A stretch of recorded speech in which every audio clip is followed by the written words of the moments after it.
Hey, I'm Kate, and this is Groove Cruise TV, hosted by Lvnding. We are here with the lovely Miss Allie Kay. How are you doing today? I'm doing wonderful. How are you? I'm great. As you can hear, we've both lost our voices a little bit. Yeah, we left our voices on day one. Completely gone on day one. Yeah. So is this your first Groove Cruise? It's my third. Your third? Oh, Yeah. wow. Is it, how many have you played? All three. All three? Oh, my Yeah. gosh. That's awesome. Yeah, it's pretty crazy. Yeah, I've been having a lot of fun out there. Absolutely. Yeah. This is sure. unlike anything else I've ever experienced, and I hope to keep coming back. It's incredible. Yeah. So you played our moon landing stage yesterday. Yes. It was absolutely wonderful. Ripped a ton of bangers. Yes. Tell me a little bit kind of about like the genres that you're making, your goals for production. Let's dive into the project a little bit. Yeah, so I'm actually a little bit backwards from a lot of artists' journey. I actually don't have any music released yet. I'm working on it. I've been working on it for a long time, but I'm just not really there yet. And I think it's overlooked a lot how much goes into making music. Mm-hmm. People don't realize how incredibly difficult and in-depth it is. So in that sense, I am a little backwards. I've had a quite successful professional career without having music released, which I'm so grateful for. But that is definitely the step for this year. I mainly play hard techno, anything within a techno kind of realm. I will change up my style of that depending on the other artists, or like, so for yesterday, you guys, or at least the other artists, were mainly house. So I'm able to kind of play some genres within the techno realm that have a little bit more of a groovier and houseier side to things. So there's something called hard groove and hard house that are still very techno feeling, but they can be really bouncy and really fun and still fast. So it was really nice that I was able to do that. Day one, I got to play the main stage, and I went full me for that. So I went real hard. I played some drum and bass. I played some psytrance. I kind of did a little bit of everything. And then today I've got a set on Gabriel and Dresden's Takeover stage. So I'm going to play a little trancey for that tonight. A little dark, but tech trancey. So those are kind of the three elements of techno that I really love to show, depending on the crowd, depending on, what their education is. If they're a new crowd, I'll definitely go for something houseier, familiar lyrics, but between hard, groovy, and like trancey, those are kind of the three like big elements that I really love working within. Yeah, absolutely. And do you feel like you listen to a lot of that music? Is that what's on your playlist? Is that what your go-to is? Oh, I'm opposite. Like, really? My guilty pleasure is like Rufus to Soul, Lane 8, like all that stuff. Like, if I'm doing laundry or if I'm just doing stuff around the house, that's what I'm listening to. For me, like, techno brings so much energy, and it's more, I don't know, it's that high energy, and you want to be around people. So also, I think at home it's really good to give your brain a chance to calm down. Mm-hmm. And that is a misconception. There's a lot of like really famous artists that you can ask them what they listen to at home, and a lot of times they do not listen to electronic music. Yeah, absolutely. I have some really like big friends that tour the world, and they're like, I love jazz. All I do is listen to jazz. They're like, I don't even listen to techno.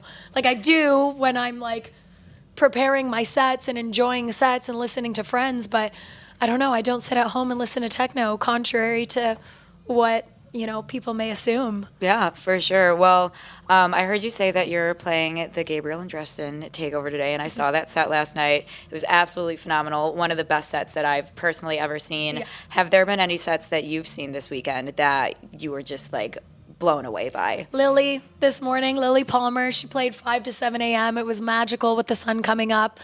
I mean, she's someone that I've looked up to for a while. I really appreciate her branding and how she presents herself.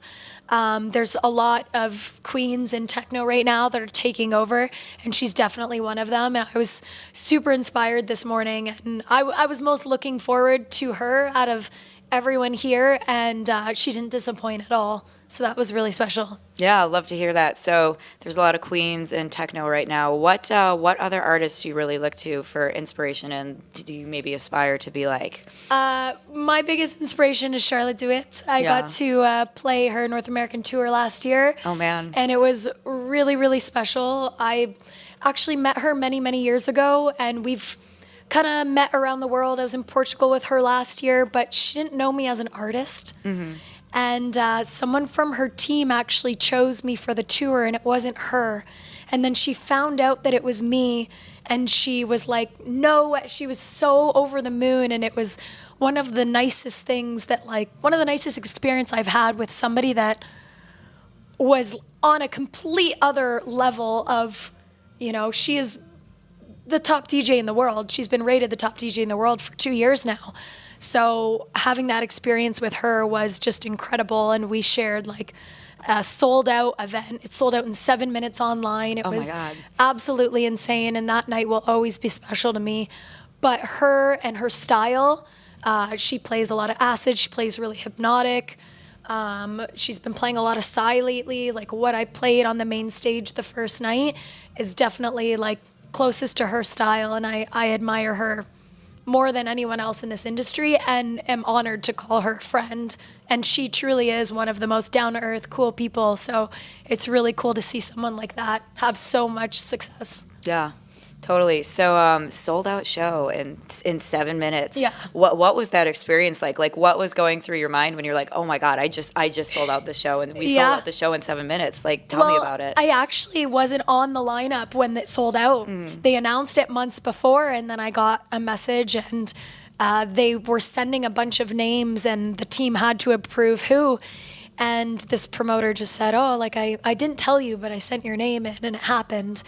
And showing up to that warehouse, I had a 3-hour extended open, and I actually, as much as that night was so special, I didn't enjoy it as much because I was actually like shitting. Can I say that? I was shitting myself. Yeah, absolutely. I was actually shitting myself. I was so scared. I was so nervous. And even looking back at the videos, you can see I'm a little tense. And it was definitely the first like really big show that I ever played, the biggest crowd that I played at the time. So yeah, that was crazy. And I think that was probably the first sold out show that I played as well. Yeah. For sure. Well, you're definitely killing it this weekend. I'm sure you killed it at that show. What have been, or let me ask you, a 3-hour long set, like that's so long. What kind of prep are you doing for that? How long does it take? Honestly, that's my ideal time. Like if I could choose, I would take 3 hours every time. I think it's really important to tell a story. And like I said earlier, the different genres, like I want to be able to go in and come out and, you know, like be able to flow through so many different things and throw some weird stuff in. Like I'm loving, like I said, throwing drum and bass in my sets now. So you have the ability to do that with so much more time. Like 1 hour, it's like banger, banger, banger, you know, you're quite limited. And as well, if I'm playing in a new city and I don't know the crowd and I'm not sure where they're at, especially because I play quite underground. Yeah. I'm not playing mainstream techno. I'm not playing what's on the Beatport Top 100, you know, so sometimes it depends. But if I don't know what the crowd is looking for and what their education level is, I need way more than an hour to figure it out. Like I remember the first time I played a gig out of town and it was an hour-long set. And I was kind of testing some stuff out and they liked it, but I found this like deep and groovy stuff and they went crazy. And I was like, I have 15 minutes left. Like, that was like the first time that I kind of like was like, shit, you know? I get it. I wish I had more time. Yeah. So 3 hours is amazing. It's exhausting. I will say that. When I'm done a 3-hour set, I have 0 brain cells. Like I feel like I pulled an all-nighter for sure. But the prep, I mean, you need to, at least, a lot of the 3-hour sets I play are opening. I haven't done a 3-hour closing yet. So you really need to bring the energy up. So you have to figure out a way to flow through where you're going and where you're setting up that headliner. So it is a lot of prep. And the hardest thing, I think, for the preparation, at least for me, is like choosing which way to go. And sometimes I change my mind. Sometimes I get there and I'll go like a completely different route from what I planned. But people don't always realize like I can easily put, I don't know, 20 to 40 hours into a set before I'm playing it, especially if it's something really big. Like, digging for hours and hours to find new tracks, old tracks, like what works. Then you're sorting it, like there's so much more to it. And that's kind of that misconception where people are like, DJs make so much money and they play 1 hour. It's like, you don't see the behind the scenes. Right. Like all the stuff that we do to get to that moment, there's a lot of work till that. Yeah, for sure. So, we kind of touched on the misconceptions a little bit. What's something else that maybe you really wish that people knew about the career or about your project in, specificity, stuff like that? I think just being a female DJ in general is tough. And I do get overlooked. I'm tall, I'm skinny, I'm blonde, and a lot of people, I used to I didn't really do influencer things, but I had like a pretty big social media following before I started this. Mm-hmm. So this whole kind of influencer DJ stage, or phase, which I don't hate on, like the more DJs, the more music, the more experiences, the more dance floors, like love it. I love it, but I don't want to be known for coming into this because I was an influencer, because I needed a path to become famous. Like there's people that became famous on TikTok for like doing the dances, and then they're like, now they need to choose something to keep going and make money. I chose this because I love it. Yeah. I fell in love with this when I was young. Like I grew up in Detroit going to all these underground raves and like seeing the pioneers of techno play before I had ever heard anyone commercial. So it was really, really different experience. But I think now the way the world is going in social media, it can get a little bit difficult being female. Yeah. And like posting on Instagram and things like that. Like I'm posting for my career, a lot of people are like, oh, like women always take selfies and they're always wearing this and that. And it's like, I'm going to wear whatever I want to wear. As you should. Yeah. As it should be. Yeah. I want to embrace being a female. And that's one thing I find in the techno world is a lot of the queens of techno, they dress down a lot. Like Charlotte, like Emily, like they wear big baggy t-shirts and like baggy pants. And I respect that, and that's them and their style. But I'm like, I'm a female and I want to embrace being a female. And I almost always play in like heels, like not like crazy heels, but like boot heels. And like, I want to embrace it. I want to be like the badass woman that I am. Yeah. And, break those barriers. Cause I've shown up to festivals and I've been with like a partner of mine or like somebody that's like helping me out or just a friend. And they'll look at like the guy and they'll be like, are you the DJ? And I'm like, me. You're like, hello. Yeah. Here I am. I was like in my club, like in my hometown where I play all the time. And like a big promoter, I guess, didn't recognize me. And he's like, honey, can we help you? And I was like, I'm actually about to go on, Like, yeah. I was just putting my coat away in the booth or something. Like there's so many little kind of comments that have built up over the years that, I still see and still hear that are tough, but I'm just trying to push through and keep going and hope that my music and my passion stands out.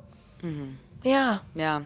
It's super inspirational. And, I'm a woman in the industry, and sometimes it is so tough. And, you do feel like you get overlooked a lot. What would you say to a young woman who is aspiring to be somebody like you, or maybe be a music journalist or a manager? Like what is something that you would say to them to inspire them to keep going?